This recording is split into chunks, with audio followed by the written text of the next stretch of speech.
Good. Yeah. Like your haircut? We're eating good. I feel like everything's gonna work out with the audio and visual today. I don't know, dude. I don't know. Don't jinx it.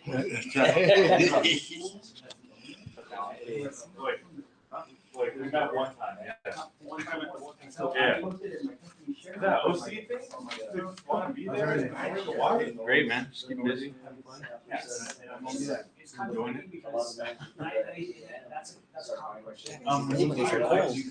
Yeah, I know. Last time I was like, we're sweating here.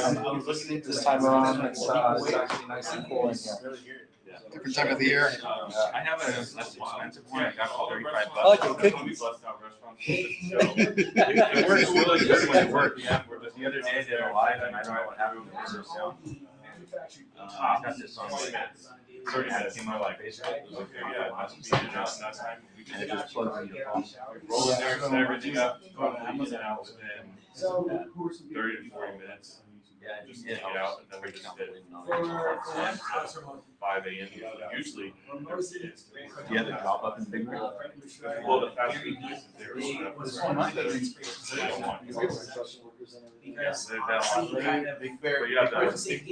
you're doing the standalone restaurants, where they would have like You guys doing a Big Bear? yeah. It's gonna be something that's gonna be. Juan, how many jobs do you guys do at a time? I'm gonna grab a share. Like that? Damn, bro. That's not expensive. It's a little slow, but right here, you have to everything in the front. That's what's up. Blessed. Yeah, it's a lot of work. Tired. I bet. Food area. Yeah. More money, more problems, right? Is that the same? Yeah.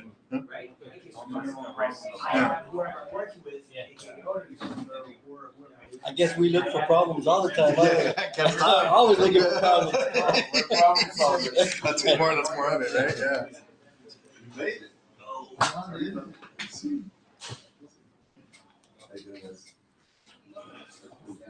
How's it I going? was like trying to figure out, man. Good. Good breakthroughs. Yeah. Pushing through. I think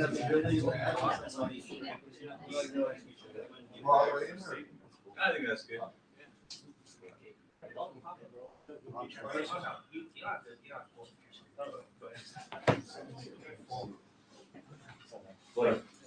You can sit in the front if you want to introduce you in just a second. Oh, the AC really works here today, huh? You could throw this on if you'd like.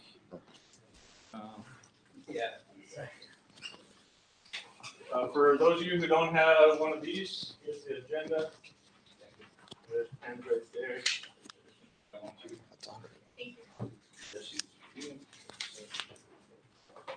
All right, well, welcome everybody. As the air conditioning is working today, so hopefully we're not going to be sweating like last time. Hey, buddy. So for those of you who haven't visited the Mastermind group, most of you are members already. There's few visitors. I'll just kind of explain what it's all about. A lot of times you only know what you know in life. Your limits can only go as high as you believe they can go. And what this Mastermind group is allowing us to bring in different people, different ideas to expand those limits of what we think is possible.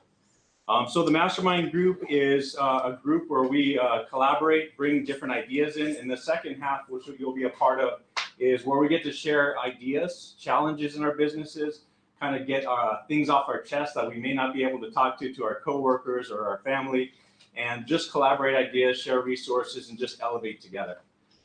So with that being said, what we're going to do is we're going to go around the room, just introduce ourselves. It's going to be real quick. It's just your business name, a little bit about what you do, and your name. So these are the members. Not everybody is able to make it all the time. We have Stanley Steamer of pretty much Southern California. Hector with New York Life, brand new member. We have Mitch. He's actually a teacher in Cal State San Bernardino, and he's also a consultant. He's not able to make it tonight. A lot of great people, and some of these businesses are represented in the room tonight. So we'll go ahead and get started with you, Hansel, and then we'll go ahead and get started with the special guest speaker. Excellent. Good evening. My name is Hansel Urbina. So I have a day job and I have a project that I'm working on. My day job is that I am a corporate technology recruiter. I recruit for a technology company, and I have a staffing business where I recruit for my brother's automotive businesses. My main project right now is I'm opening up a cannabis dispensary in Los Angeles. I had a meeting with the city today. This group has already impacted me immensely, and I brought up the idea of having a mastermind group for that specific group of us that are able to open up those businesses. There's only 20 of us that were selected. So this group has already had a broad impact on my life. Thank you. Very cool. Awesome. Name is Hector Fernandez. I'm with New York Life. I'm a partner with New York Life. And so my task, basically a glorified recruiter. And it's looking for financial professionals, people that want to start their own business with no overhead and saw profits. And we either, if the individuals don't have a lot of experience, we hold their hand, pay them for training. And if they have more experience, we give them some added bonuses so they can start their business. Hello, everyone. Bruno Bafia here with Salt Oasis. We own a holistic salt breathing wellness center here in Rancho Cucamonga. Had it open for about 9 years now, and basically we treat respiratory issues, asthma, allergies, skin conditions, stress, anxiety, common colds, flus, mental health using Himalayan salt. It's a breathing center. Thank you. Jose Hernandez, Gutierrez Power Washing, just mainly power washing company. Been in business about 7 years. Nothing too crazy, nothing big, just trying to go up. Armando Ramirez, own an HVAC company called Modern Comfort Air. I just started probably a few months ago. That's trying to scale that up. Did you fix AC here? Was that you? Just the phone call alone. That's all I needed. Blake Mendez with D&B Property Maintenance. Basically, anything on the outside of a commercial, government, residential property that needs to look pretty, other than landscaping, we take care of. Nice. Life coach Jesse, VP here at the Inland Empire Mastermind, and just all mindset, personal development too. I'm guest here, and my name is Christina Salvaggio, and I'm actually with MIB Western Dental, also working alongside Jason as well. I was invited, so I appreciate the invite. Good. Jason, MIB Benefits, Western Dental. We do dental and vision plans for small groups, large groups. So yeah, it's my second time here. So thanks for that. Thanks for inviting me back. Hello everyone, my name is Abe. I run one of the best solar consulting firms here in California. Also, I'm an author. My second book just came out in life coaching and spirituality focus. But we basically help homeowners transition from being with the grid to solar, no money down, into saving them anywhere from 35 to 50% per month on the electricity cost. What's up? My name is Felix. I own a branding agency called MC Innovations. My sole goal for any business or coach or consultant is to make branding yourself online very, very simple. Thanks. Hi everyone, my name is George Dominguez, and I have a court reporting agency. We provide court reporters to law firms for depositions and for trials. We're about 10 years, 11 years. Hello everyone, my name is Juan Briseño. I am the owner of a construction company called BCD Industries. We are a heavy construction as well as light construction.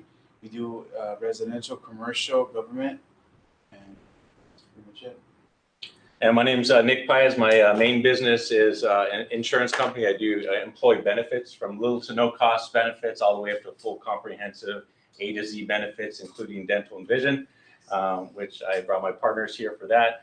And then, of course, the founder of the Inland Empire Mastermind Group, along with Vice President Jesse.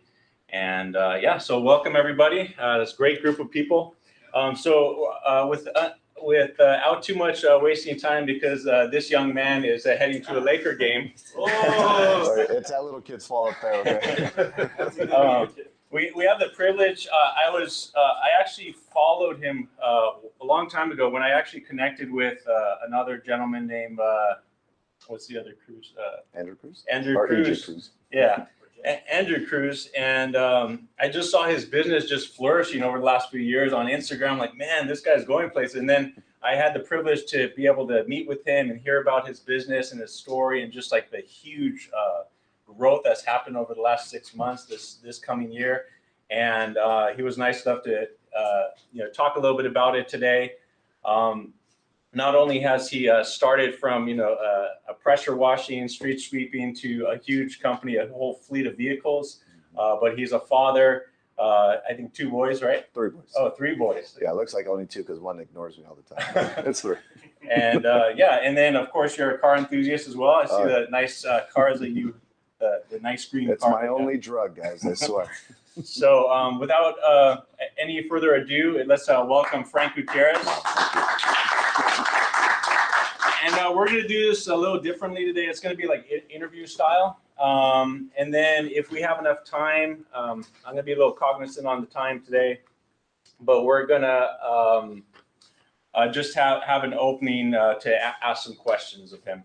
So the first question that we'll kind of get started is, Frank, tell me a little bit about how you got started in the industry, kind of some of the hard times that you had to push through, and kind of where you are right now in your business.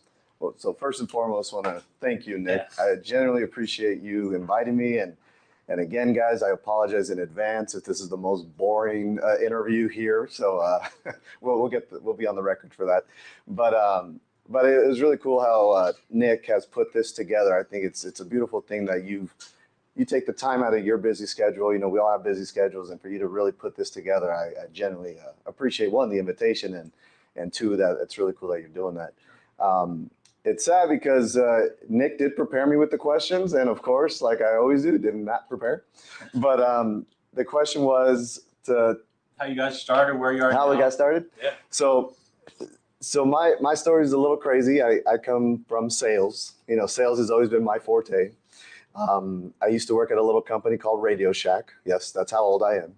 And as a young kid, basically just selling cell phones, I just absolutely enjoyed taking care of people, right? Getting people set up on plans, getting people set up with all these things. So all that stuff, I already kind of found my little niche in sales, right? And it's not about tricking someone into buying something. It's really about sharing some information and selling a service and letting people understand that, hey, I can do something for you to help you. So fast forward, back to 2012, one of my best friends, he and I are massive Laker fans, as you can tell today, right? Sorry. But we were talking, and the Lakers were on their championship run, and they finished, and I think Phil Jackson was retiring. And so I called my buddy, and I'm like, hey, man, screw the Lakers. We're all depressed about it. And I'm like, hey, how's business? What are you doing? And he's like, oh, well, busy, man. So busy right now. This is in 2012, so it's a little after the recession. Things are starting to get a little better. But he tells me he has so much work right now, he has to turn it down. And I was like, no one's turning work down. That's impossible. So I'm like, what do you do? And he's like, well, I'm sweeping streets. And I'm like, or sweeping parking lots. And I'm like, with a pan and broom? Like, what do you mean sweeping parking lots? And so he's like, no, I have a truck, and we drive around, do this whole thing. And so I said, well, talk to me, man. Tell me some numbers. What do you do in parking lot sweeping? He's all, well, last year we did about 250 grand. And I'm like, hold up. This is 2012, right? 250,000. I'm like, you made 250 grand? He's like, well, it's revenues. I was like, okay, well, then what do you pay yourself? And so then he's like, well, I pay myself maybe 5,000 a month. I'm like, okay, that's not bad. I'm like, but what do you do? He literally works Tuesday night, Wednesday night. He works Thursday morning to sweep a church and Friday morning to sweep an apartment complex. That's it. He was always at Disneyland. He was always at the park. He was always doing all these crazy things. And at that moment, I realized, wait, I can make 5,000. You're doing 5,000 a month with 2.5 days worth of work. Sign me up, right? And so I went out. I took a vacation from my day job. I went to go sweep at night. I absolutely fell in love. It's totally different for me. I was in customer service. I was all dressed nice and handsome like Nick here. Now I'm nice and ugly with my CMAX shirts all day. It's like it was a real change for me because I was all about being in front of a customer and selling the service there. And what ended up happening for me was now I was providing the service and now selling myself into cleaning your facilities, right? And so as that went on, I bought my first truck. I ended up working with a subcontractor. And in 2013, we bought our second truck. It's now 11 years. I just did a roster count because I'm doing something with my insurance. We're up to 52 trucks right now. And it's true. What Nick has said is literally in the last 6 months, things have exploded in the municipalities, but in reality, in the last, I'd say probably since 2018 is where we started seeing real growth. And I guess, I can tell you more about that. I just don't know what else is on the on the questions there. That's good. That's exciting. Dang, 52 trucks. That's a handful.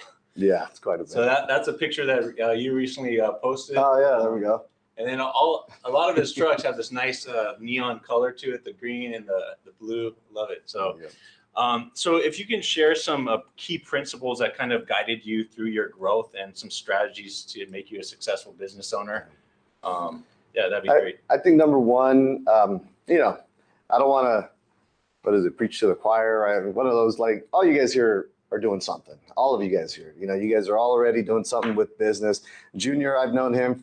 He was one of my first partners in power washing, and he's being modest. This guy kicks ass. He does half of California, so he's being modest here. But in reality, everyone here is already gone through some trials and errors and all that good stuff. And all I could share is what happened to me. Really, it was somewhat of a calculated risk, right? You don't want to be stupid and do things that you don't know what you're getting yourself into.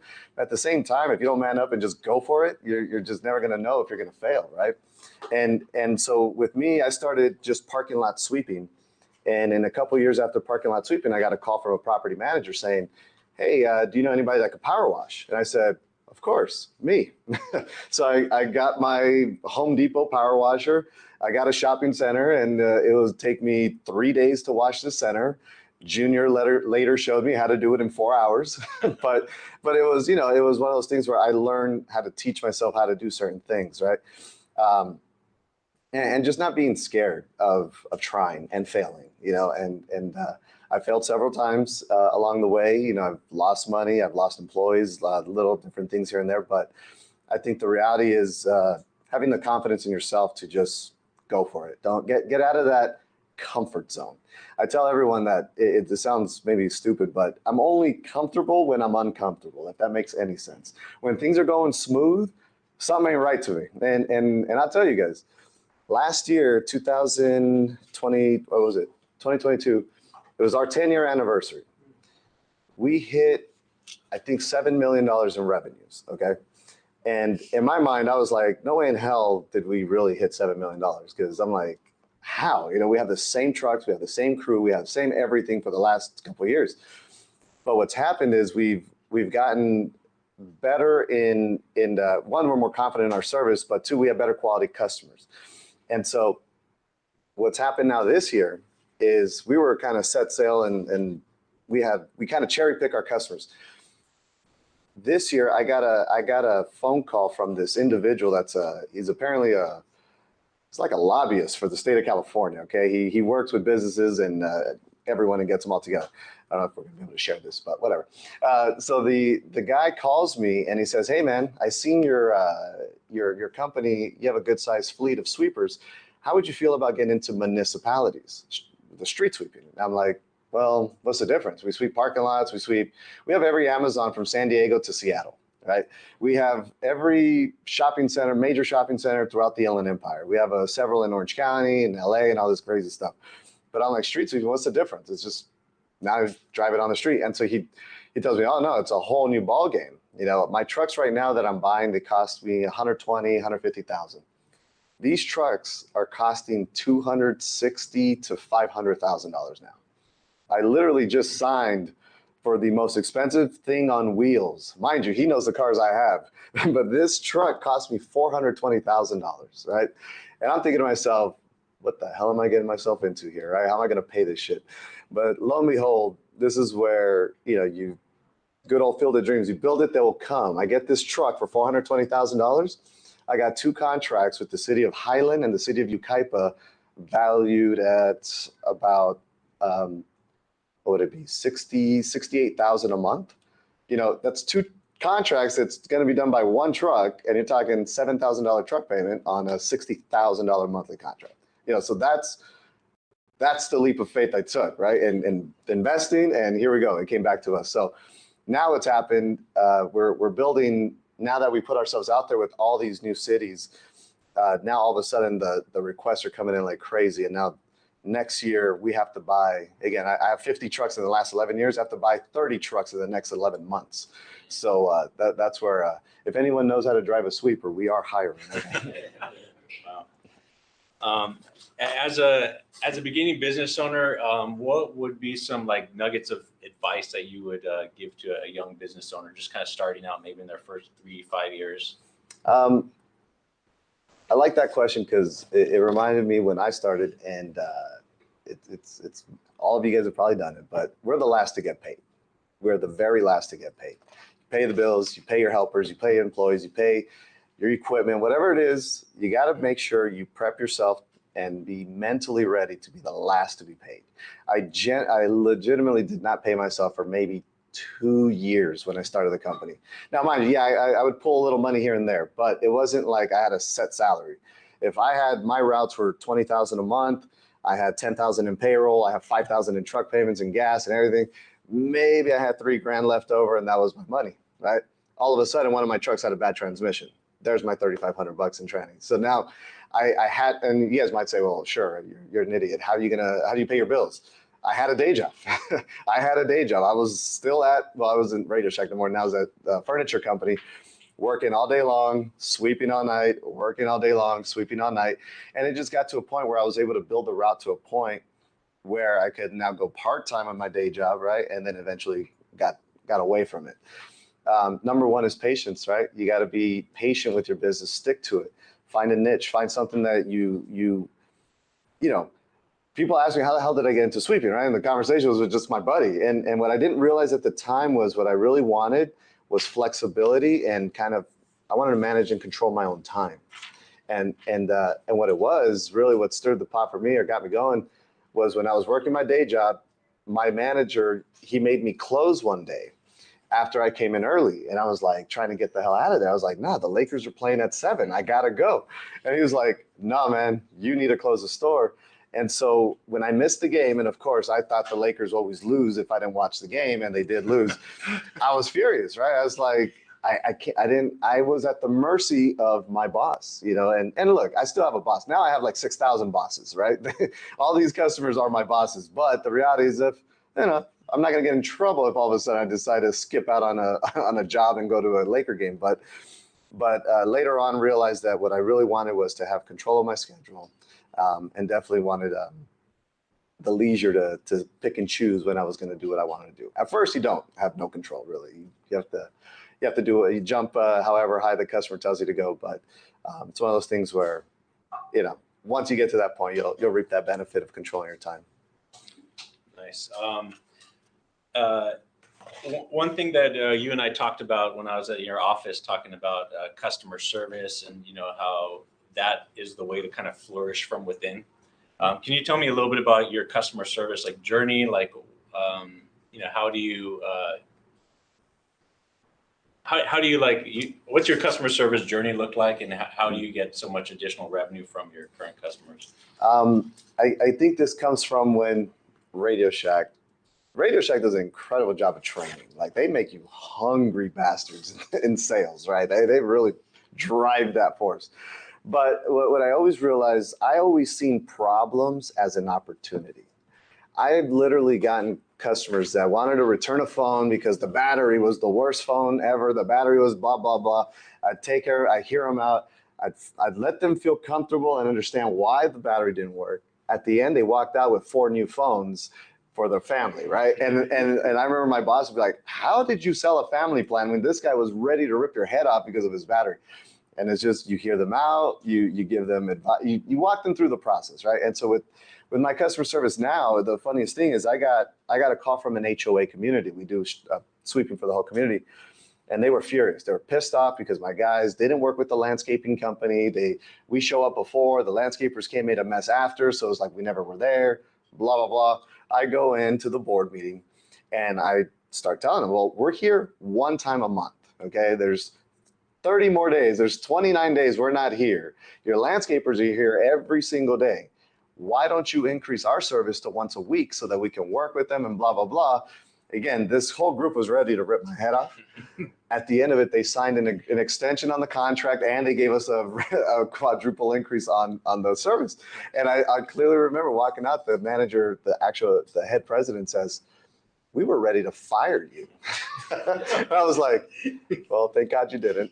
And again, it might be, I embrace issues because it gives me an opportunity to solve a problem. Everyone asks me why I don't put my title on my business cards, or maybe my business cards have them, but my emails and all that. And I go, well, because my real title is, I call myself a fireman because I'm always putting out fires, and I call myself a janitor because I'm always cleaning shit up. That's all I do all day, right? And the reality is I enjoy it. I enjoy solving problems for both my employees, for the management companies, for the clients, whatever it is. And now it's just at a bigger scale with municipalities. You know, now we're fixing problems for city mayors, the city managers, the council members. So it's a cool journey that we're getting started with. But I think when you stick to the core business of, I don't care if I lose a little bit of money in trying to solve a problem, it'll pay off in the long run. You know, I've done jobs for free. I've done, you know, a customer might say we didn't sweep a street and we might be the other side of town. I'll call my driver, go back and sweep it. Just go do it. I don't care. Take a picture, make them happy. And so when you do that, then all of a sudden they say like, wow, we're different, because all the other companies, the older companies that were in the industry, they're all retired old men. They've been around since the 80s. Actually, all of them sold. And so now we have this real huge opportunity to put out all these fires with all their neglect. So that's what customer service #1 for sure. Nice. The last question, then I'll open it up for a few minutes from you guys is, you know, as you're building the company, you know, employees is always an issue. I mean, managing, hiring, firing, you know, coaching, building that culture within the company is super important. Tell me a little bit about the culture that you have in your company, you know, just kind of some of the issues, the main issues, or, you know, why have you had such success with your employees? I think one, my management style, I think blows people away. I'm the most opposite micromanagement type guy. Like I don't babysit anyone. I refuse to. Because if I'm paying you to do a job, you better do that job, right? I don't need to go and see what you're doing at all the time. And when they don't do what they're supposed to, it's obvious, right? And they almost wrap themselves out, or the complaints come in. So I think my management style of giving people real freedom to make decisions, to take care of business and to take care of the customers and the team itself, I think people are like shocked. You know, like my office is open all day and it drives me crazy because I never get my work done. But I have the bottom guy that just started a month ago walking in every day showing me pictures of a trash can that he cleaned or something, you know, and then I have my VP walking in at all times asking me for this. Like, people are coming in and out all day, and I make myself approachable purposely because every single one of them are a vital piece of the pie. At the end of the day, we are nothing without our team. I don't care if he's the VP making $1 million or my, you know, minimum wage guys.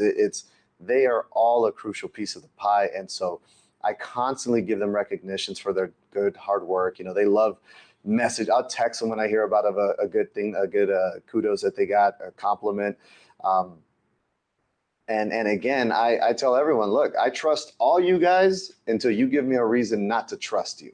So unless you break that I'm not gonna treat you differently. And so I'll be honest, we hit kind of a cool threshold. I was looking at our payroll and we were signing up, we've hired a few new guys, and we just hired our 100th employee. And I was like, oh, that was cool. I've never seen that. It's 3 digits on the payroll. And I'm like, so our 100th employee and mind you, I probably had like, I don't know, maybe 20, 30 guys that we didn't put on payroll. They just didn't make the cut.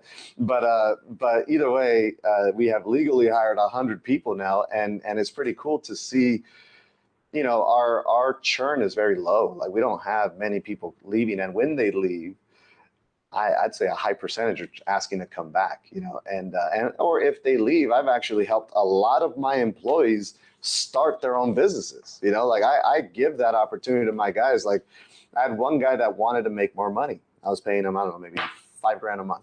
And he was like, I need to make more money. I was like, well, there's only two ways. I need to make your route bigger. That's the only way I can afford to pay you more.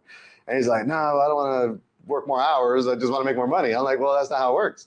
I'm like, unless you own this truck and you're paying the fuel and you're paying your insurance, then I'll pay you as a subcontractor. So we could flip it. So now that guy from $5,000 a month, now he's making $12,000 a month, and so he's grateful that I would, from an employee, pass him over to his own management style, to his own management company. And I offer that to everyone. I have no fear in, oh, this guy's going to steal my clients, or this guy's going to steal my trade secrets. I was at a game yesterday, and I was talking to this my two buddies that went to the game with me, and this girl says, I love what she says. She's like, I'll share what I do with everyone. I'll share the ingredients with everyone, but no one's going to mix it the way I do. And I was like, that is so true. I was like, my team, my management team, they tell me, Frank, you need to shut the hell up. You're telling everyone what you do and everything. And I go, so what? I don't care, man. By all means. Look, I'm not getting Junior. We're both power washing companies, right? We are technically competitors, but he and I do a ton of work together. Like it's nothing better than coming together with a group of guys and with the same common goal. And if you're scared of the other guy and working in fear, you're just going to hold yourself back. And me personally, I maybe recklessly don't get scared about that. Scared of one person only, man above. That's the only one that worries me. The rest don't faze me at all. So. Nice, awesome. So that was awesome. We have about 10 minutes left before you got to head out. Any of you guys, we're going to open it up for questions if that's okay. Yeah, of course. Absolutely. And I apologize, guys. When Nick told me about this like a month and a half ago, and I'm like, October 26th, 27th, I don't even know what day it is. I'm like, sure, I ain't doing nothing. And then all of a sudden, the Lakers schedule comes out. I get my tickets, and me and my son, we're diehards. It's his fault. And so all of a sudden, I'm like, today's the home opener. I'm like, Nick, we can't change it for Tuesday or something. But I apologize, guys. I don't mean to be rude, and I'll stay as long as I absolutely can. But yeah, fire off any questions, anything you want to know. I'm an open book. I'll tell you everything, whatever you want to hear. Except you. I'm not answering your questions. What part of the Mamba mentality do you apply to your business, or what do you need to improve on? What do you say? Because I know you have like a model of excellence as a Laker fan. Yep. So. I love that. The Mamba mentality is definitely, I'm going down swinging, right? I will not stop till I can't, right? That's number one. I'll never give up. I'll never quit. As far as what I need to improve, though, I think personally, organization. Like, I'm not an organized person, as you can tell. My friend here hooks me up with the questions to be prepared for. I didn't do it.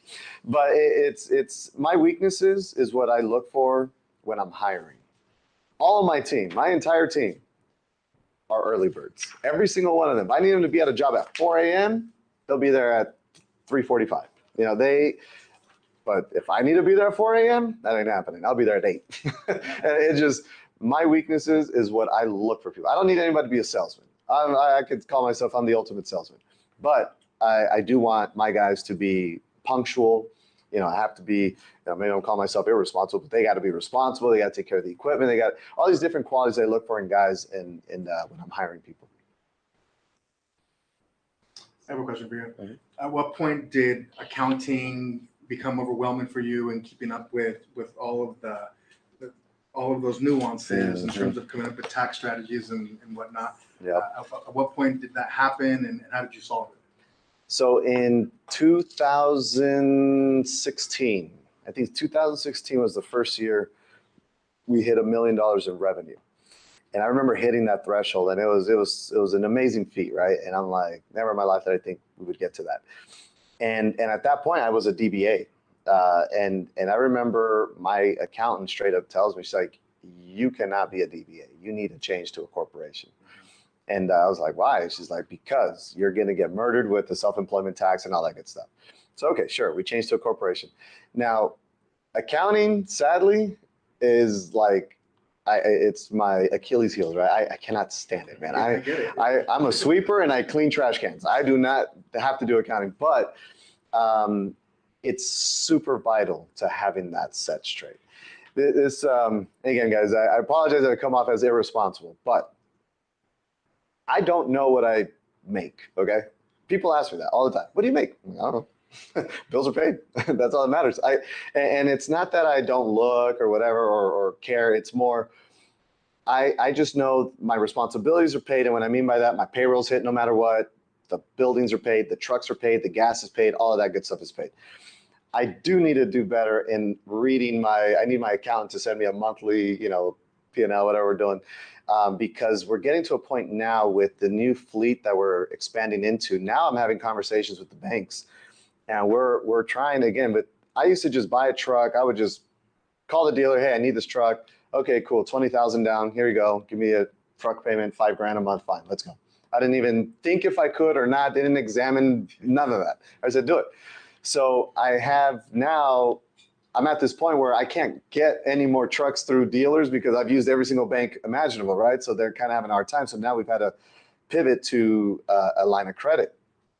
So mind you, I get my line of credit application. We're doing everything. And so I had one banker tells me, hey, do all your customers pay you more than net 90s? And I'm like, I don't know, what the hell what are you talking about? She's like, everything on your aging report is over 90 days due. And I'm like, we get checks like every day. What are you talking about? She's like, well, look at your balance sheet. It shows your A&R's net 90 or whatever. So I call my CPA. I'm like, what the hell is this guy talking about? And he's like, oh, well, because we disconnected your system, my invoicing system from QuickBooks. So everything shows past due, whatever we didn't update since 2019. So I have like $1 million in not paid on the books. And so with that, they had approved me $3 million for a building.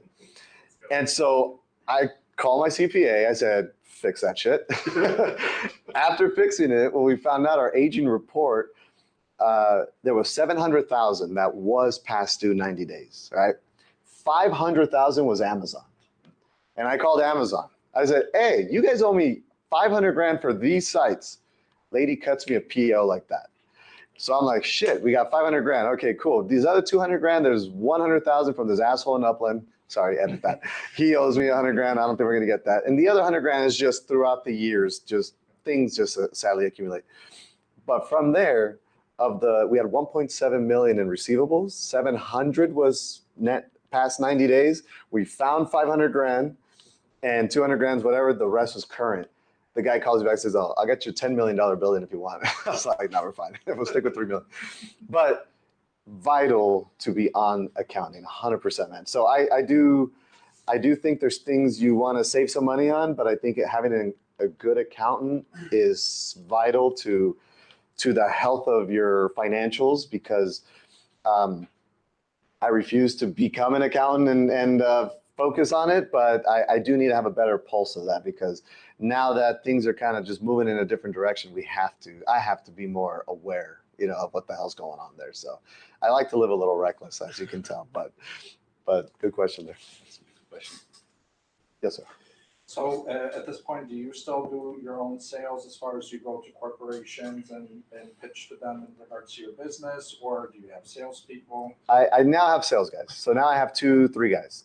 So what they do, I love my team because they think really highly of me. Because I pay them, so they think of that. But they go out and they search the business, or there'll be requests for work, RFPs and RFQs and all that good stuff, and they'll get it. They'll spark the conversations, and then when they tee them up where the people are ready to make a decision, that's when they're like, Frank, step in. And I'm the closer, right? So I'll come in and make sure we give them the full feel of what CMAX and everything's all about. And so I'm blessed to say that we don't really call new clients anymore. Like, any new clients are calling us.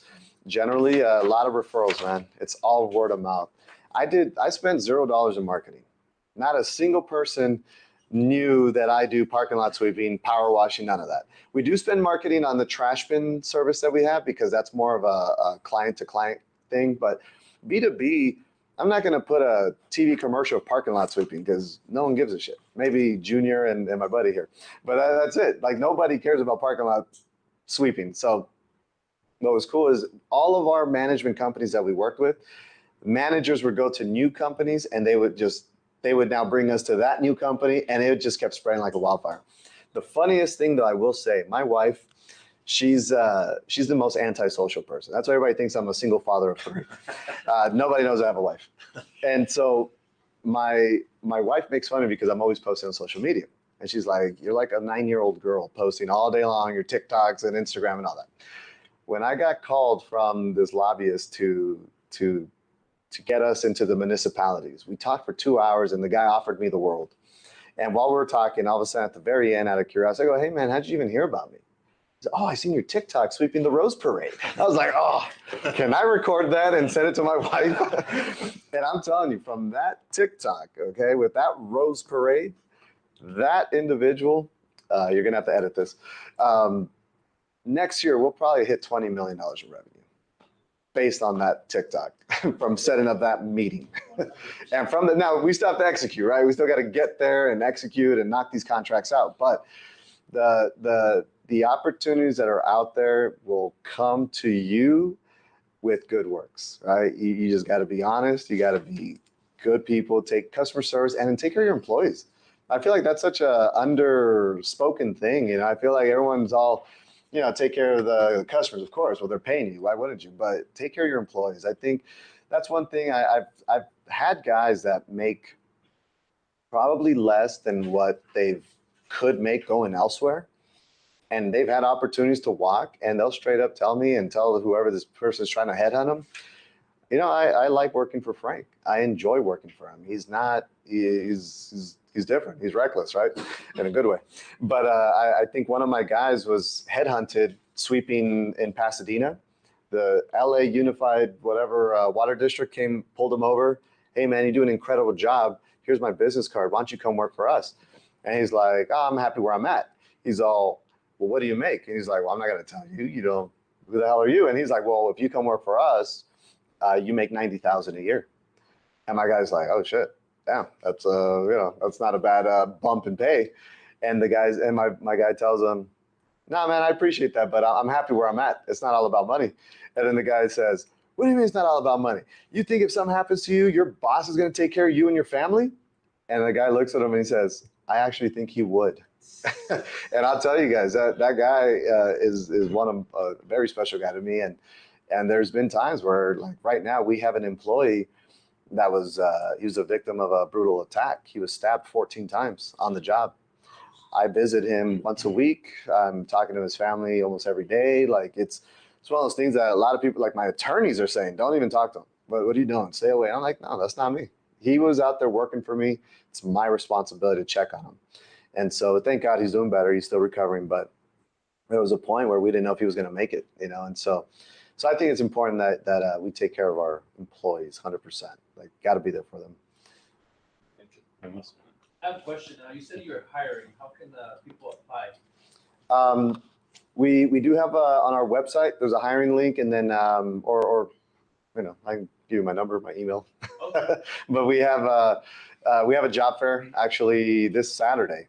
It's our first job fair ever.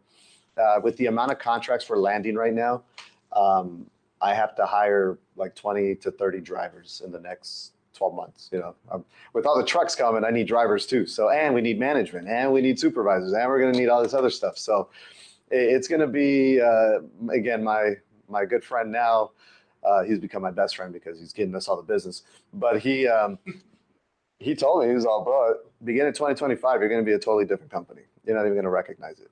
And what's crazy is, here's what's crazy, guys. I'm telling you, a year ago, I was blessed, man. I could have probably just kicked them up, gone to my wife every weekend or vacation. Like, I really don't have to go to work. I really don't. I'm at that position where business is taken care of. We have incredible clients. We have incredible employees. I have solid management. It's like, I'm pinching myself sometimes. Like, why am I so blessed with this? You know, because I hear the horror stories of all these other companies and all these other issues that people have. And then all of a sudden, I have this meeting after the Rose Parade, and this guy just threw a whole wrench in my beautiful vacation plans. And now it's like I'm dead broke because I've been dumping all this money into trucks. And here I am putting my whole life on the line. Like, so I just got an SBA loan. Any of you guys got an SBA loan? They're the worst ever. They own my kids now. They own my wife. They own everything I have. But I'm putting everything up to risk to get to that next level, you know. And why am I doing this? I was totally fine a year ago, and now my goal was, I just always want to get better year over year, right? And when we hit 1 million, that was a big threshold. Then I wanted to hit 5. We got to 5 million. I was hoping probably this year, hopefully we knock on 10 million.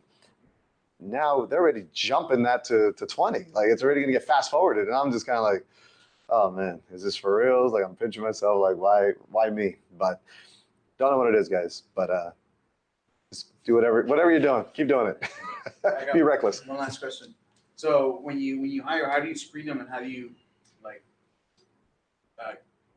So it's hard now. It's a lot harder than it was when I started. When I started, honestly, everyone says never hire friends and family, right? I'll be honest, half my staff is friends and family. The good ones have stayed, the bad ones are gone, right? And it is challenging because they are your friends and family, but I like the friends and family that work for me they understand when I'm in the building, I got boss cap. When I'm outside, I'm your brother, I'm your son, I'm your nephew, I'm your cousin, whatever it is. But the respect is there. All of my hires have been somewhat of a referral. I've hired just guys that knock on the door, come in, apply for a job, I'll hire them. They don't last. It's just another job and the whole 9 yards. Now, again, work is work, right? Nobody wants to work, but you want to bring in people that understand the culture, understand what it took for us to get to where we're at, how fortunate we are to be where we're at. And so I think I'd say 8 out of 10 hires are going to be a really, really warm referral. I rarely hire just people off the street. We are doing this job fair. This is my first time ever doing it. We're going to see how it goes. We're going to try to screen them and figure out key points on how to, in an interview, I hate interviews. I don't interview people. They say they want to work. Okay, start tomorrow. And they're like, what do you mean start tomorrow? I'm like, show me what you got. I'll see in 1 week what you got. and they're like, oh, this is weird. I'm like, well, what do you want to do? You want to sit down and BS me the whole time? Oh, I'm the best salesperson, or I'm the best power washer, I'm the best sweeper, or whatever. It's like, I want to see when you're out there working. And we put everybody on 90-day probations. 90-day probations. If they work out, great, they stick. If they don't, then it doesn't work. Cool. No, we're trying. That was tons of nuggets of information. Started in 2012 with one street sweeper. Now he's up to 52 trucks. At the end of the year, it's gonna be what, close to 100? Oh man, over 100 employees. I'll share one last little cool story that just happened. Again, kind of me being a little reckless on the accounting side. We have line of credits with our fuel cards and all that good stuff. Back in 2016, I had a meeting with this subcontractor. He's a big dog out in Orange County, and I was just getting started. I maybe had 4 trucks at the time, and I remember him telling me, "Hey man, you're a sharp kid. I think you're gonna do something." Blah blah blah. I was like, "Okay, cool. I appreciate it." He's, "I want to give you my whole sweeping portfolio." It was like $30,000 a month, and I was only doing maybe $15,000, $20,000 a month. And I was like, "That's insane." I'm like, "How?" And so he starts telling me all these things. At one point in the conversation, he says, "Oh man, I pay $50,000 a month to keep these trucks running all night long." And I was like, "Dude, you don't gotta lie to me, bro. You don't spend $50,000 a month in gas. That's ridiculous." And he's "It's gonna be your problem one day." That happened last month. It became our problem. We spent 50 grand in gas. Now, mind you, he was paying at $4 a gallon. I'm paying $8 a gallon, whatever. But it was, I remember we shared it in our meeting that we hit this threshold per se, that this guy had told me, and he was like a mentor. That guy, he was a super incredible businessman. But when he told me that would be my problem one day, I kind of laughed like, sure, whatever. And when I had seen it last month, that I got an alert from our line of credit is like 75 grand for gas. And I got a message saying, "You're nearing your line of credit." I'm like, that's impossible. Like, what the hell? We average maybe 30 grand a month. And so then when I look and I seen that we had a $50,000 balance due, and then we already had charged another 20-something thousand, I was like, holy crap, like things are cooking right now. So I had to request a line of credit increase, but we had to pay it. And again, it's one of those things where sometimes I just say yes to everything, where I'll deal with the consequences after, like a $50,000 surprise. So. Well, thank you very much for coming. Thank you,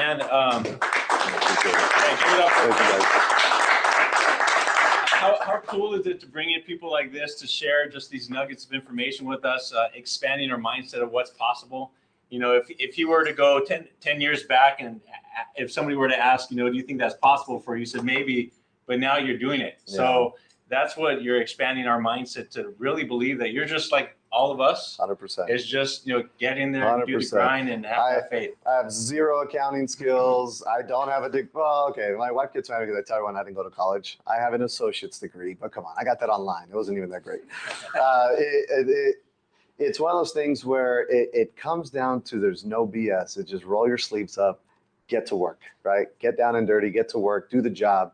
Enjoy what you're doing, right? You got to enjoy it. If you don't enjoy what you're doing, then it's going to be a bigger hurdle to overcome. But once you get good at whatever it is you guys are doing, then it just becomes easy, man. And as you take care of customers, I'm telling you, our customers are, you know, we do In-N-Out, we do Amazon, we do all the Lennar home builders, we have Burtech, we have Waste Management, we have.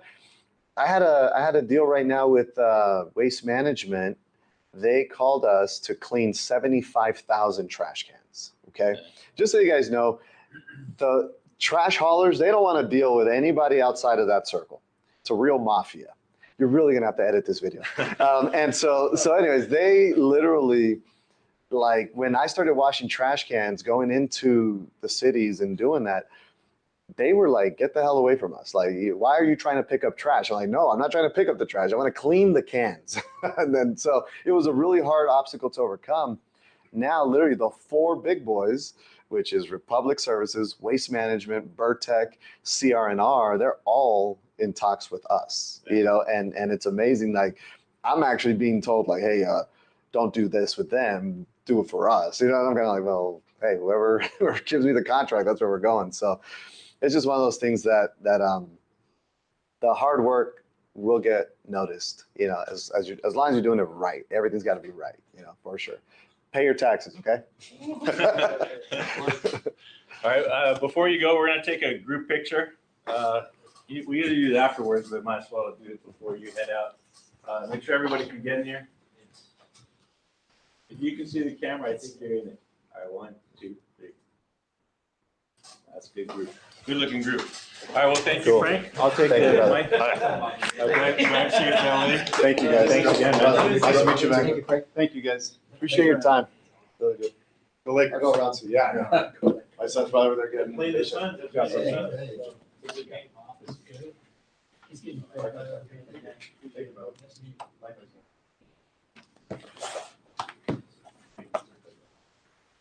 Amen.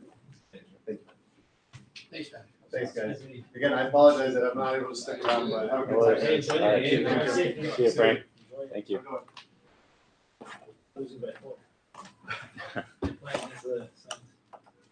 So this is what we do every month. For those of you who've not been here, just kind of expand your mindset and connect you with great people. How genuine was he? You know, like a family man, you know, very humble and sharing these nuggets of information with us.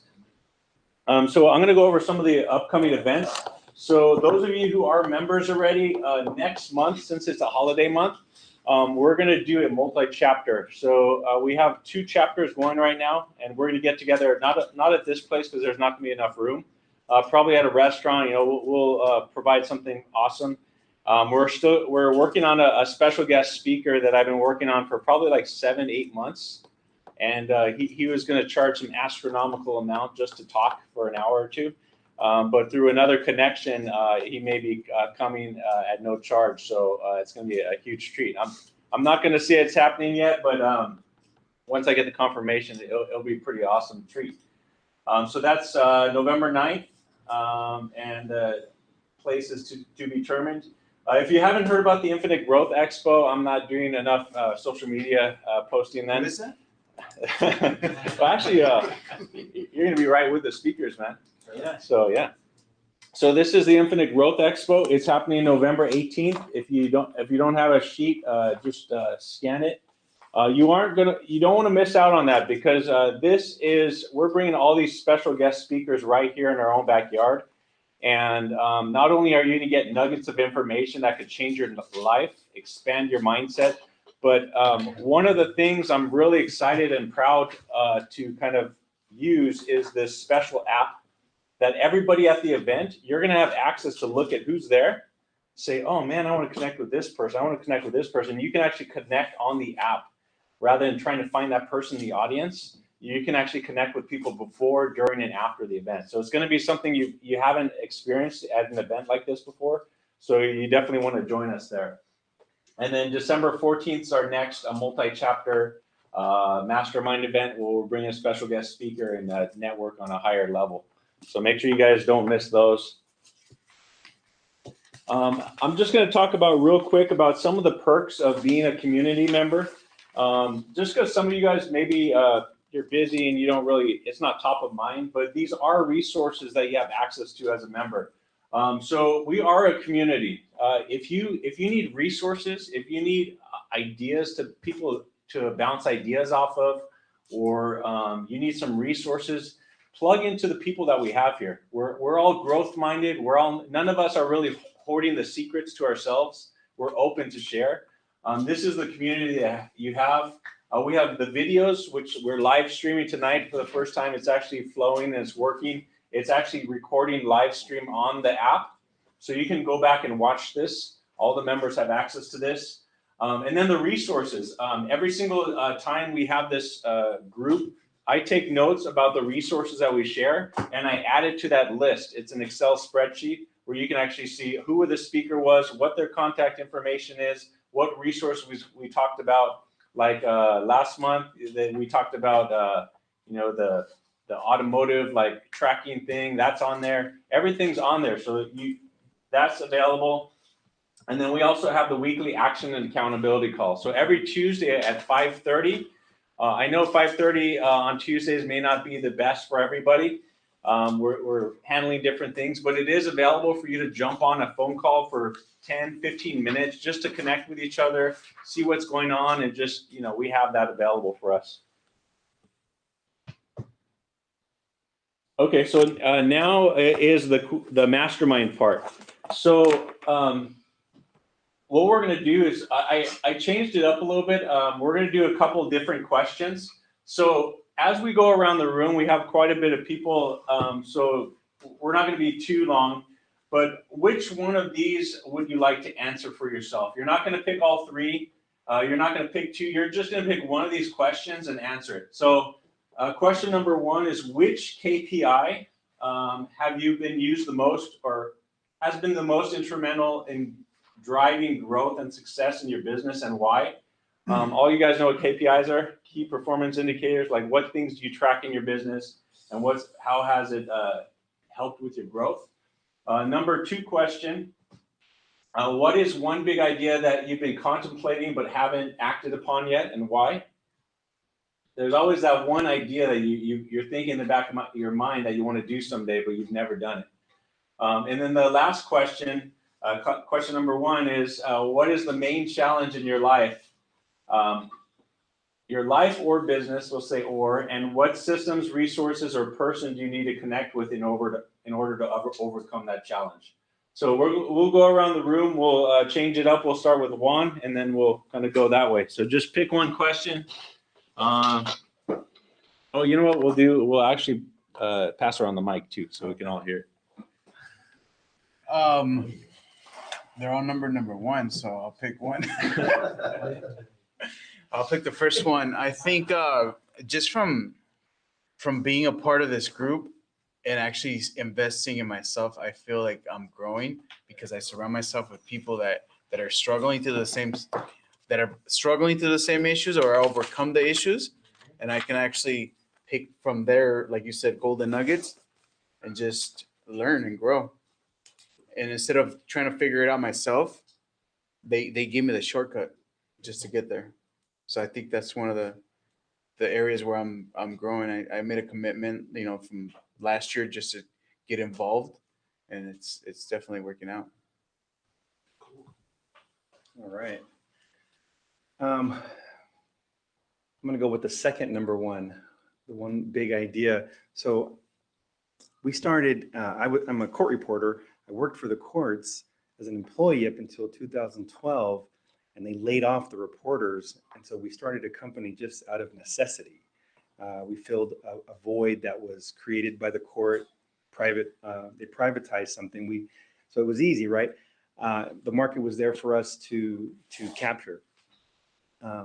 Not knowing what we were getting into, I'll get to the big idea here soon. But there were 6 of us that got together, and I hadn't been in business before. I was an employee, thought I was going to retire there, and jumped into everything business. Started listening like it was all I thought about. Putting in systems and working with building a team. And so fast forward, it's working with 6 partners can be difficult. And so we've started to lose partners. We bought one partner out a few years ago, and we just signed an agreement to buy 2 other partners out, which is going to leave us with 3. So the big idea that I've been contemplating with is I'm the youngest of the group, and I would say, the biggest role in growing the business where the others were out doing work. And so I've been contemplating, knowing that we were going to be at a point where I'd just be with 2 others, and that was going to be like a fork in the road for me. Like, it's time to decide. I have enough time to work. Do I rebuild? Like, do I jump out as well and start over and build it just for myself, or do I continue with just 2 partners? So this next year will kind of be telling for me for that. So that's, let me see. Well, I haven't acted upon it yet, because waiting to see like how business in this next year is with 2 other people, and go from there. Probably be a hell of a lot better than 6. Okay, so I'm going to go with the second one. One big idea that I've contemplated but I haven't acted on yet, just because a lot of life events have happened and just moved to Orange County, and that took me a full month to basically like get through, is being a course creator. So I already consult small businesses, and I'm expanding that to coaches and other consultants with their branding, specifically their branding. And what really struck me with the idea of becoming a course creator is because I've really expanded my knowledge when it comes to creating and posting videos for my clients. And so I thought, since I've gotten lots of positive feedback about the videos I create, and naturally I'm very inclined to teaching people myself about almost literally anything, why not put the 2 together and start creating courses? Now, I haven't created any courses for anybody, but I have been a teacher before. I was a substitute teacher, fun fact about me, at one point while I was in grad school. And so the big thing that I want to do before I start offering potentially that as a part of my offer to people is making courses, is to use myself as a guinea pig and start creating courses about branding, start creating courses about how to create your own videos, start creating courses about how to format your branding presence, all that kind of stuff.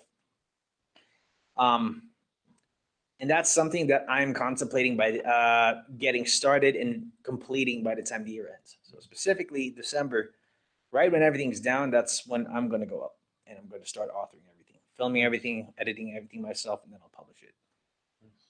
I think that's great. I think that where you're at is that you are a master at what you do, and you have a heart for people. So I think that oftentimes people that are masters at what they do, they give so much that it's ultimately not proactive for your time, where people could actually are willing to tune into you. So I think just coming up with a price point, like most people are willing right now for that, $197. $197, and then you could just add on the calls, like say like $300 for your time for 1 hour. People are willing to pay that, so that could be a business model. Yeah. Thank you. Yes, sir. Thank you, brother. Hello, everyone. Again, this is Abe, owner of Sunlight Solar, a solar consultation firm here in Rancho Cucamonga. For me, it's going to be the second one, and that is being in business means we are hunters, and sometimes we can be so fixated in one way of hunting that we're not changing with times, and it has caught up to me, and that is embracing online marketing, all that stuff. But going further than that, one thing that I've done in the past when I was developing people was writing letters. You know, most of us have ridiculous amount of clients. That's why we are where we are right now. Which one of us have handwritten a letter to our current existing clients saying thank you for your business? Like I'm talking about like an actual physical letter. Everybody is doing social media marketing, all that stuff, but always still works, if that makes sense. So for me, one thing that I'm re-implementing within solar that I have not done, that I have done in the past when I was a recruiter is every day I have every client's home addresses. They know me personally. I've closed about like what 33 to about 35, 40 deals last year. So with each single client, I'm gonna do 5 letters a day. Right? Sign, seal, deliver, and make it personalized because I know personally, I know who they are, who their kids are, who their wife is, who their husband is, saying, thank you so much for your business. If you know anybody else, let me know. I'm here to help you. That's what I'm going to be doing, 5 a day until everybody's done, and then continue that trajectory moving forward. That alone, what it's gonna do is, because I've talked to you like this, is whatever you appreciate appreciates. You know, oftentimes people invest in mentors and coaches, and they're told, hey, send out 3 text messages of appreciation. Yeah. Dude, imagine the mindset you're gonna be on, just full on appreciation, sending it with nothing back. You're just gonna be at a different frequency. What I'm seeing is also the client opened that letter and seeing a physical letter from me, like an actual letter. They're not receiving those kind of letters anymore, if that makes sense. But the reason I say that we are, as a hunter, we can be so fixated in one way of doing things is once we close a deal, we're always trying to find a new deal somewhere, somehow, someplace. But from that one client that already trusts us, that does business with us, imagine how many people they know behind them that they can refer to us, and that's going to be like a 99.99% closing ratio right there. If that makes sense, you know. And oftentimes, you know, as hunters, right? Let's talk about that. It's like it's so easy to get wired in the let's keep getting new business. It's like, bro, take care of the business. Because oftentimes it says, hey, it takes 33 contacts to get that one client, and then you get that one client only to keep on like, let's go get new contacts. No, dude. Now that you got this one client, it only takes like 4 contacts, and now they give you more business. So I like that you share that, man. For sure. And for whatever it's worth, I've seen a company pop up in my feed where they will send out a handwritten letter. It won't be your handwriting, but it will be a handwritten letter in an envelope. So depending on how many you're trying to do. For me, bro, with all due respect, like there's nothing more because they trust me to give me their business. So it's worth me writing a 5-minute letter to these people, handwritten 5 a day. I don't have to eat the whole elephant today. I'm just gonna go by the list, 40 of them, right? Today is gonna be 5. Thank you so much for your business. How is your wife? How are your kids? I'm here to help you out. If you know anybody else, let me know. And if you have any issues with your current system, I'm here to help you. Wife, send this out because she's my operation manager right now. So she just retired to work with me. She's working part-time, so it's gonna be her role right there. And then I can just see like it's like today, tomorrow. Anyways, Can I make a suggestion? Yeah. So I send handwritten thank you notes for every meeting I get with people, and I basically saw someone else doing this, and I took the idea, and it's worked really good. Marrying like the handwritten note with like the modern technology. So I basically bought the sticky paper that goes in a printer, and I printed out QR codes. Yeah. And I cut them out in the square, and I'll pop them on the thank you note, and I'll write a little arrow with and then say, have a call to action. So you're merging, they're feeling good about reading your letter, and then you have a call to action. I've actually scheduled a ton of actual one-on-one meetings from sending that letter or the handwritten note and then having that call to action. I can see when they scan it because it dings me in the system. And I get a lot of meetings that way. So when you send that letter, they're going to feel warm and fuzzy. You want to make sure you have some kind of call to action like, hey, here's how to refer me. Here's a link to a video. Here's how you sign up for my newsletter if you're not already signed up. Like something like that. You write that in, little arrow, could be a good little add-on. Thank you. QR codes. No. Oh, my go, eh? I know, right?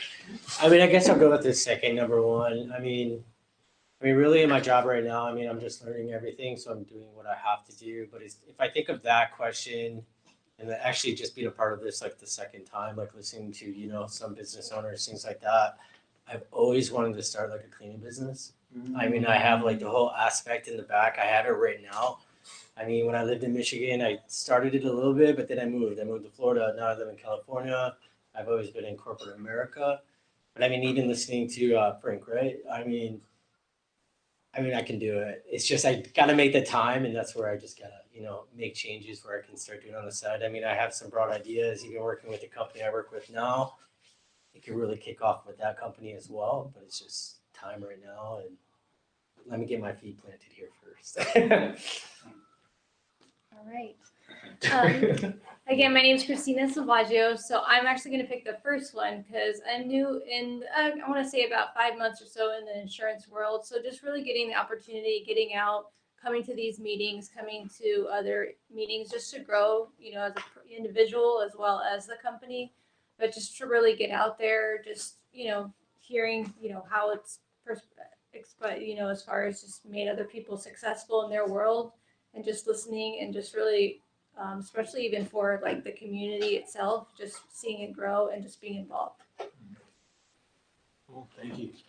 So for me, number one is just tracking. And before I say that, I just want to say that in this table, like last time I spoke, it was like, hey, what do I need help with? And we talked about the event. And then I spoke, and then Nestor said, hey, let's get this going. So now we're here. So what a powerful thing this table is, right? So for me, the number one thing I do is at the end of the day on my phone, because I don't know about you guys, I like to write things or physically type things. I track everything. And I want to invite everybody here, track personal stuff too. Oftentimes it's very easy to just track the business part of things, but you're not taking care of the personal. Some of the things that I track is conversations. Believe it or not, if there's one activity that I do is voice to voice. If I could have 10 voice conversations a day about anything, but obviously keep them in the sphere of let me learn something new, let me meet somebody new, or let me just contribute to somebody new. That alone has brought up business a lot. And then how many times I go live on social media. I think that if you're a business person, go live on social media. Just last week from Thursday to Sunday, I went live.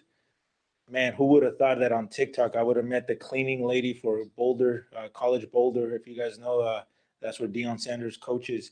Her business generates $100,000 a month, and she signed up for the coaching with me. And she said she could get me tickets to this game, which is in November next week, November something, just by going live at 2 a.m.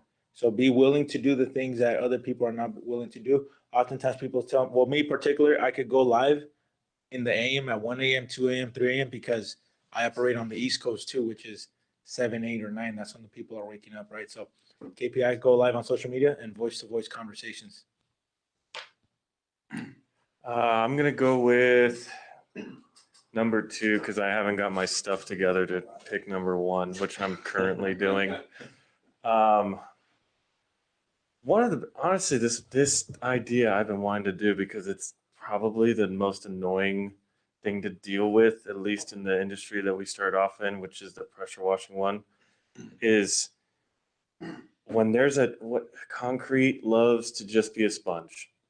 And if anything gets on there and it stays on there for a certain amount of time, I can make it lighter. I can't get it out though. And so when something really is on there and they want to get it away, there's a couple things that they could do, but they can also do like concrete overlay, which is super expensive. Or they can get brand new concrete, which is even more expensive. But there's an idea that my business partner had that's like an in-between, which is like a light coat of concrete that's like easy to apply, and you can go in and do that. And you can charge a pretty decent amount and it would look like brand new concrete, but you wouldn't have all the costs of the overlay, and to be honest, the reason why, and this hits home because like the reason why we haven't acted on it yet is because we haven't been able to justify the cost for the R&D versus what we're spending to make sure that the business stays alive and reinvesting and making sure payroll happens and all that stuff goes in.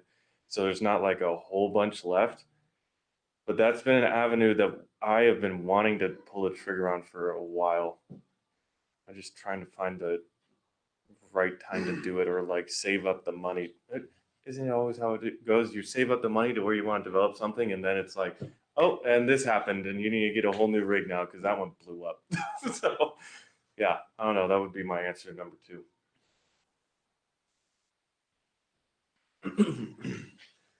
I'm going to choose number 2 as well. Since I'm a newer company, right now, obviously, my problem is obviously getting the company's name out there, getting known. Because obviously jobs that's never is gonna finish. Obviously, is getting known. So I've spoken with multiple, contractors that been in the business for a long time. They say, oh, it's how it is. The the start is always slow. And you're like, there has to be something else, and I'm not trying to do that. Slow and steady wins the race. It's just word of mouth. So what I'm thinking, well, I haven't pulled the trigger yet, is obviously partner with like a marketing company, try to get speed up the brand awareness, get more out there of the brand recognition, and just help speed up the process. That's a reason why we haven't pulled the trigger. It's just probably it is a quite a big investment. Right now at the time there's multiple different other marketing companies, so it's really hard to trust who's really legit on what they say, and not just gonna promise you the moon and back, because marketing you can really spend money without getting really any return on investment. So that's one of the concerns. I have some input. I think, I mean, you touched it right now, the social media. Yeah. I think you should focus on that. I think it's free. As long as you educate people, you're gonna get a lot of people to follow you, and a lot of people are gonna trust you, because you just gotta give information. Don't worry about the call to action right away, because that's gonna come later. Right now, it's just information. Do videos, do reels, or just talk about what you do. You gotta make yourself different from others, and that's one of the things that you should be doing. Just if you don't want to do it because obviously it's the first time you're doing this. It's gonna take a couple reps. Like don't get discouraged when like you post a video, maybe you don't get any likes or any comments. It takes a lot of reps, and then people are gonna start viewing it, and like next thing you know, the right person shares it, and then they have a lot of followers, and then boom, you have a lot of business. So the best thing that you have right now is no business. Okay, why is that? Because you got to know how to manage what you do have, which is time. Okay, and the best thing that you could do right now is focus on creating 100 pieces of content already pre-recorded, and just have it stashed up. That way, you already invest that, because a lot of the business owners when I work with them, just talk to them, just for them to say like they're gonna make time, they're not able to, because they got so much business, quote unquote, right? And if you do 100 videos, one thing that's I say you got to get the reps in. So by you getting in the reps, listening, and then once you post it, you're gonna have, I guarantee you, out of 100, one is gonna be a hit, and then you learn exactly what worked and what didn't, and then just go. And then I don't know if going live is beneficial for you, but if not, go into businesses personally, right? Everybody, they say the more hands you shake, the more business goes up. People got to know you. Yeah, it starts with flyers, door knocking. I mean, at the end of the day, you gotta do whatever you gotta do. And that will cover you from worrying about starting right now. Mhm. Because all the marketing is like in a couple months, right? That's the money will come in a couple months. But like you're like, dude, shit, I need to eat today. Like I need to do that. And that's your face to face. And a lot of it starts like in events. Like, and always stay on the lookout for any event that's happening. Locally. Just be there and then network. Pass out your cards. You never know who you might do business with. Yeah. Oftentimes people like they avoid going to networking events because they're like, whoa, what's the point? There's no clients. No, man. You got to go after the people that know people, because they're going to introduce you. Like he said, one post or for you, one person could lead you to 20 new clients or $10,000 a month. You just never know. Hell, I joined here for the first time, and I literally, he posted it, and I landed a whole HOA. There you go. It's just randomly happens. Things can just randomly happen. It's not guaranteed, but you never know. Detach yourself from the outcome. That's the one thing I've learned. Trust the work, and that God's gonna bless it, but just detach yourself from the outcome. Oftentimes people think, okay, you go to this one meeting or one event, boom, you're gonna walk $1 million. If it was that easy, bro, like we all just keep going. And by the way, he's the one that bought 3 tickets, right? You said he bought 3 tickets. 3 tickets what I did to this event. Nice. And why is this happening? Because somebody at a higher level of business, and Nestor is at a point where he's investing in ads. Total stranger, not easier. Come on, somebody. And that's gonna be like prepare for that. Like have business cards, be ready to talk, like get ready to be uncomfortable, you know, and don't be shy. Just put your business out there. Closed mouths don't get fed. Talk. Yeah. A lot of times people, let me tell you, a lot of times people show up to the event and they operate like they show up at clubs, like just wall huggers. Like at that point, you're missing out on action. You know, Take a shot. Just get comfortable. it's the same thing. You gotta be omnipresent, right? It's one thing that I'm pretty sure a lot of people learn when doing their own business is you gotta be everywhere. If you try to sell something and no one knows who you are, you ain't gonna sell anything, right? And to the point that these three gentlemen talked about, social media is free, right? If you're only on one channel, that's only one audience of people that you're gonna talk to. What about people who are on TikTok? What about people who are on Pinterest, right? You have a bunch of opportunities that you get for free if you put the work and effort to be omnipresent, and not just on social media, but just showing up, right? I made a phrase that kind of applies to me like everywhere, right? Success doesn't show up. Success doesn't happen unless you show up first. So just be omnipresent. Just be there. Show up. And then just the main thing, because also like me being on social media, I've learned like just social media is not something you depend on. Either social media is more inbound business than outbound business. Inbound business means you post and then whoever shows up, shows up. But there's nothing like outbound business. You making the call, you showing up. So know how to distinguish from both. Yeah. For me, I think it's number one. I think the moment I started like measuring everything, like my business is doing way better. I don't have to longer like be there every single day and be keeping track of what everyone's doing. So that comes tied up with accountability. So now we have 3 times we meet with the salespeople and as a team. We meet once during the week, and everyone knows the expectations. And now I put the goal really high, but it's very achievable. I break it down, and then I'm giving each person a bonus, a pretty high bonus. I want to end the year really strong, so I threw a crazy number. They saw it and like, oh, you're crazy. I'm like, no, it makes a lot of sense. I broke it down. I'm like, my salespeople are gonna do this, and at the end of the day, it's gonna be so easy. And then right now, everything is we're passing the goal that we set daily, and they're really excited. And I put kind of like a big bonus for Christmas. That's kind of like the incentive. And I told them, at the end of the day, I want you guys to start the year, like with the right foot. Like I don't want you guys to start with the same year type of thing, So I'm really helping them, but that comes along with the KPIs, keeping track of everything, I keep track of who calls the shop. I keep track of who's DMing me on social media. I keep track of the sales. I keep track of return customers. I keep track of everything, because at the end of the day, if you don't keep track of those things, then you don't know where you're losing customers, Maybe if it's your service, it's the product, like you gotta find out, because at the end of the day, if people are not referring your business, it might be because you're not good enough. And then you might be good enough, and maybe you're not telling people, hey, refer me. But at the end of the day, if the service is really well, you're gonna get referred like for free, like without telling anyone, So we have like a lot of meetings that we talk about, like the referrals. That means we gotta be top A on the service that we do, and then it makes everything so much easy. And like right now, I love the flow that we have. I haven't been out there touching any wrenches for probably about 3 months. I kind of miss it, and sometimes I don't, because now I have more time, and I'm doing other things right now that are going very well. So I'm excited. So that's it. So I think I'll do the middle number 1 as well, like everyone else, which goes this way.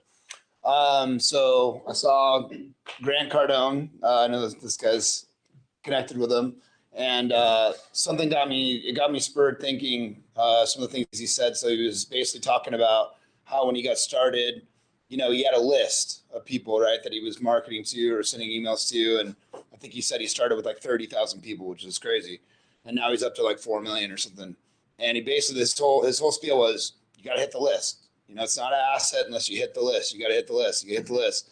I mean, he was going on and on about hitting the list, and I'm like, I have a decent list. I mean, for me, I have like 6,700 people's emails, like between past clients and like real estate agents and stuff. So my goal of one that I'm actually already starting to work on is creating a way to get lists of people or information and my goal is to have like 50,000 people in an email list and basically hit that list and see where that takes me. So I'm already I went and subscribed to, like I clicked on Grant Cardone stuff. I went to a couple different things and I've created these mailboxes to basically collect all the marketing that comes in and I'm seeing like the stuff they're sending that I'm basically just going to emulate and then figure out how to advertise to get people to click on and give me their information, which you already talked about a little bit. So I'm kind of already starting doing that. I just literally went the other day to do it and my mind's turning on that. But I think if I have a list of people, that's just going to turn into good stuff if I hit the list. So What's your business, brother? mortgage. Mortgage. So if you guys haven't heard of this, it's probably like the greatest holy grail. It's called Sales Pipe. You ever heard of it before? No. All the names, clients, contacts, email addresses, you can find it there. So Sales Pipe, PYPE, and you put in the zip code. And once you put in the zip code, you can put any area in the nation. There's like a box that allows you to kind of highlight a specific area. Mm-hmm. And it will download pretty much every client's names, phone numbers. Clients for what though? That's why I asked you for your business. Oh yeah, okay. Homeowners. So you type in like homeowners or mortgage? No, you just type in zip code, city, whatever, and then it's going to give you a map.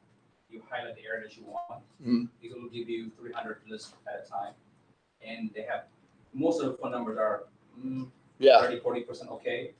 But the emails, for the most part, people keep emails for longer than they phone. Okay. My understanding. Yeah. But the majority of, and you can kind of filter it based on emails.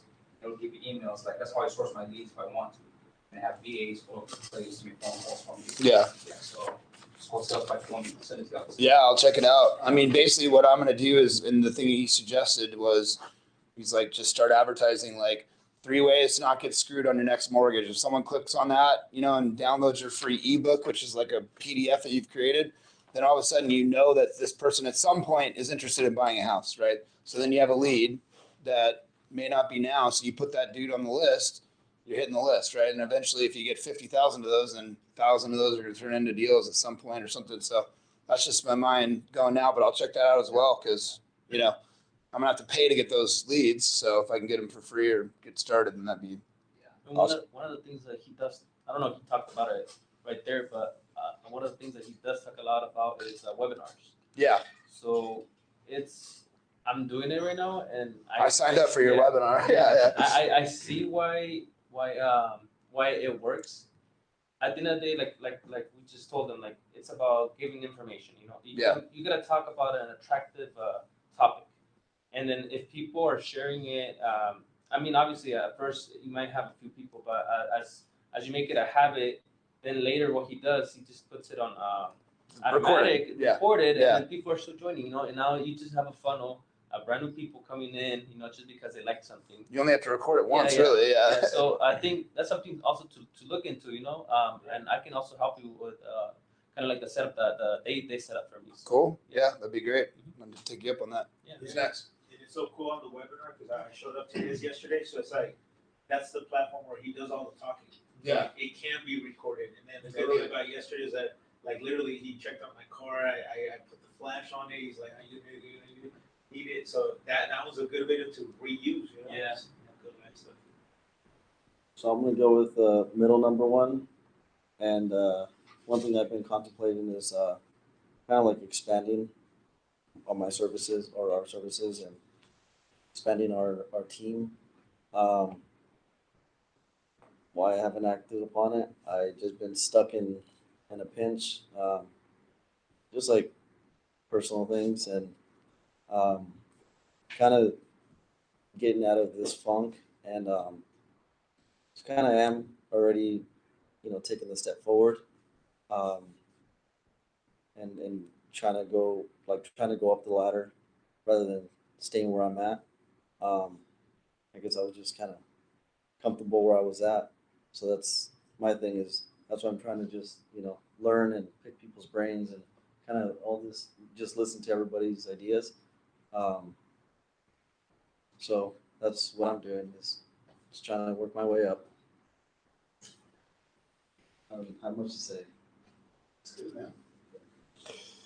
Okay, so for me, it would be number two, like a big idea. So we own a wellness center. We're in the process of franchising, but we rolled out a corporate wellness program. So we go to businesses and present the idea of health and wellness. Mental health is a big thing right now. So basically, we've been doing it, but not to like big corporations. We haven't been focusing on big corporations. So we've had a meeting with our corporate office and started to focus on, employees 50 and up, to get them in and get them the benefit of, the salt therapy, the breathing chairs, the massages, whatever services that we offer, because we offer about 5-6 different services as far as it goes. So just been kind of holding off on it a little bit. Didn't want to go to, looking at like Amazon, UPS, FedEx, or whatever. Just, are we ready for such a big client? And we've been kind of holding off, but now I think we just need to pull the trigger. I guess I'm gonna go with number one. And so the key performance indicator seems to be a recurring theme here, and it seems to be a trait that a lot of successful business owners have is, we can't do it by ourselves. And the reason why we're here, right? So it's building relationships and putting yourself at service. And so the thing that I keep thinking over and over again is that golden rule, right? So it's very important that we build the relationships and surround ourselves with people that share our visions and our work ethic, just like we were listening to Frank, right? So notice that when he would get employees that came from the streets, he would lose them. He can't run a business like that. And so his support came even from the people that weren't there in the scenes, like his wife and his family. And so it's the same thing. So you can do it at the micro or the macro level. So right now we're doing it at the macro. So to me, it's like my business, the way I'm going to grow is with you guys, right? It's how can I be of service? Like how can I help your business grow? Right. And so that seems to be the recurring theme here. And it kind of just reinforces what I've been taught and, as part of my training, being a partner with New York Life, is that, Hector, you got to get out there. You just got to get in there and meet people, and you're going to get the right people. And if you believe in what you're doing, it's going to happen. So I think that's all I got.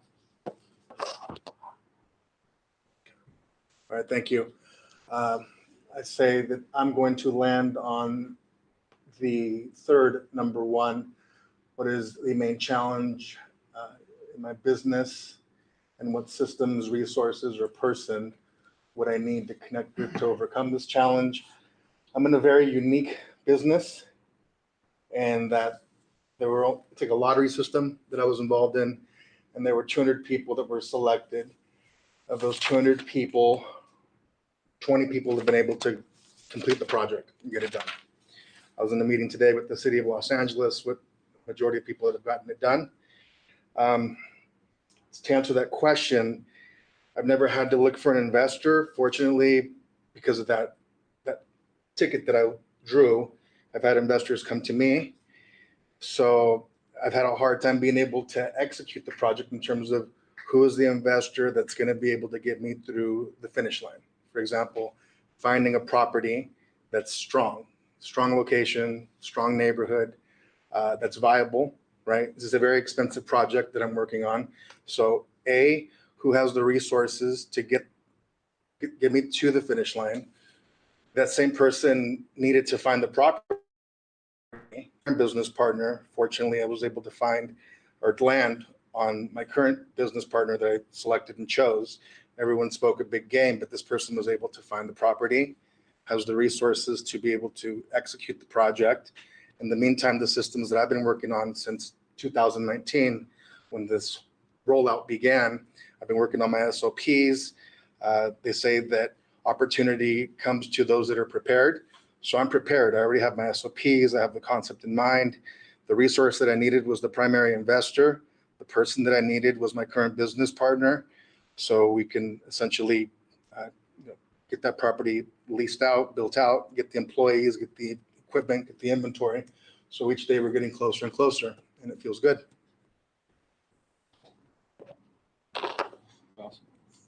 So one thing that I listened to somebody speak about, it kind of goes back to you, is when you say you planned that you wanted to do a cleaning business, right? Always wanted to. Yeah. So a lot of people plan and prepare, but they get stuck in that phase, and there's other people that act and adjust, and that they take action and adjust along the way.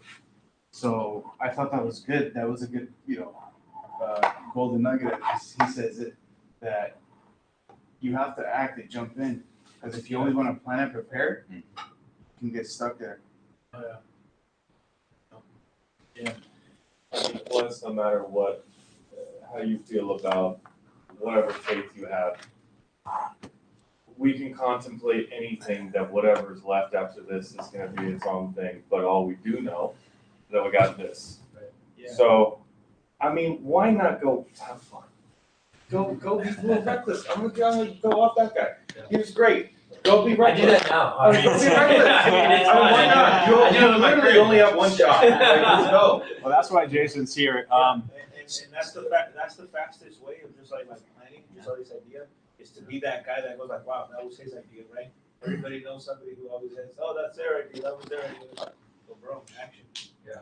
Go ahead, Nick.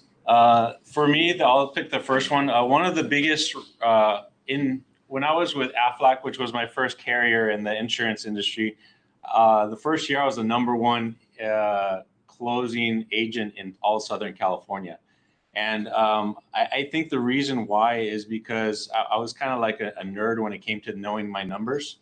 I had my numbers dialed down of how much each no that I got, because I used to go door to door to door, okay, business to business to business. I used to hit 100, 200 businesses a day, just grinding, knowing that it's going to lead to money. I used to track everything. I used to track how many people I talked to, whether it be the receptionist. I tracked how many of those people I talked to were business owners, how many business owners I needed to talk to set an appointment, how many appointments did I need to set an enrollment, and then every single enrollment, I averaged that out and how much that average enrollment would be. So every single no that I got, I knew it was worth like $7 or $100. So what that does is when you really know your numbers, you can actually strategize and break down your endpoint a lot easier. I had 12 agents and I kind of taught them that whole same thing too. I don't have the agents anymore because I actually just stepped away from that model. I'm just an individual broker now. But I'm trying to, put it in play with what I'm doing now with the Expo and the Mastermind group and my own personal development company. But yeah, KPIs and knowing your numbers, whatever you do, whether it be the number of bids you do or whatever, that's how you can really push and excite yourself, knowing that every single no or every single opportunity equals money, So that's it. So before we go into the networking part, one thing that I mentioned, I'm not sure if it was the Bravo chapter, the second chapter, or if it was this one last month, is one of the most important things to really move the needle forward in your life and become greater than what you are right now is knowing where you want to go. Without that vision of where you want to go, it doesn't have to only be in business. It could be in personal, it could be in your fitness, it could be in your relationships, it could be in your spirituality, your connection with God. You want to have that vision of where you want to go and keep visualizing that every single day, every single month, knowing that you're going to get there. That's the biggest thing, knowing that you're going to get to where you want to go and have the faith that you're going to meet the people along the way to help you get there. Just like Hansel, you already have the business idea of what you want to do, and you started putting the right people in place, like the people started coming in place. And that's the same way, like before I met Jesse, before I even started this mastermind group, I knew I wanted to be on stages, like helping people like change their life, tapping into their full potential. I had no idea how I was going to get there because I was an introvert. Like even being in front of a room like this or even networking was just like anxiety, like it would drain me. But I know where I'm going. And as I kind of get closer to that, I'm refining myself, knowing that I'm going to get there and the things I need to fill in the gaps with. But knowing that, just not magical, but supernatural things will happen when you have that right vision of where you're going to go. People are going to come into place, connections are going to be made, and just amazing things are going to happen. This expo that we're doing, this is a huge event. Like the faith that it takes to put on an event like this and put down the huge deposit for a large venue, and pay for a speaker that's tens and twenties of thousands of dollars, and having that faith, it all comes in with that end goal in mind. So what I would challenge you guys to do is really be clear of what you guys want to be 5 years from now. What kind of life you want to have 5 years ago now, what kind of relationships you want to have, and start hanging around people who already have that. Even if it kind of makes you feel uncomfortable. Like when I first joined the Chamber of Commerce, I was new to business. I didn't even know anything about business, to be honest, but I started picking out people that had qualities that I wanted. And I started hanging around them. I started going on hikes with them and learning from them. And, I haven't got to, that great endpoint yet, but I have a lot of the qualities that 5 years ago I'd be jealous of. And I created that by hanging around people and making myself feel uncomfortable. So that's what I challenge you guys to do, just kind of figure out what you want 100% and just go after it and take action. Once you kind of know where you want to go, the biggest thing is getting outside of your comfort zone and just take that little action. Every time deep down inside, you're like, oh man, I should do that, but yeah, I don't feel like it. Or that uncomfortableness, just go for it. That's inspired action at its finest. So one of the biggest things that we get to do now is kind of network, but it's a networking with a purpose.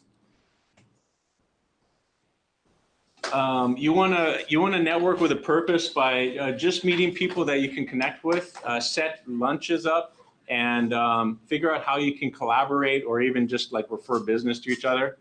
This is a great group of people. So yeah, that's it. Anybody have any questions, or you want to say anything, Nestor? Oh, no, sorry, not Nestor.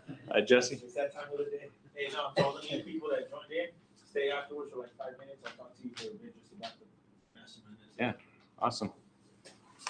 I'll say this, and like I've met Nick. How long has it been now? Maybe like 3 months, 3 months. Yeah.